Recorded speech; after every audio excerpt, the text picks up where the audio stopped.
அவர்களை மருத்துவமனைகளுக்கு அனுப்புவார்கள். குறிப்பாக சென்னையை பொறுத்தவரை ராஜீவ்காந்தி அரசு பொது மருத்துவமனையில் 10 படுக்கைகளுடன் கூடிய ஒரு தனி வார்டு ஒன்று ஏற்படுத்தப்பட்டிருக்கிறது.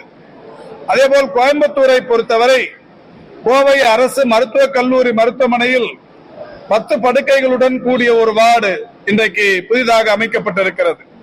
திருச்சியை பொறுத்தவரை திருச்சி அரசு கலைக்கல்லூரி கியாபே விஸ்வநாதம் பெயரால் இருக்கிற அரசு மருத்துவக் கல்லூரி மருத்துவமனையில் 10 படுக்கைகளுடன் கூடிய வார்டு ஒன்று அங்கே அமைக்கப்பட்டிருக்கிறது. மதுரையிலும் ராஜாஜி அரசு மருத்துவக் கல்லூரி மருத்துவமனையில் 10 படுக்கைகளுடன் கூடிய வார்டு ஒன்று பிரத்யேகமாக அமைக்கப்பட்டிருக்கிறது.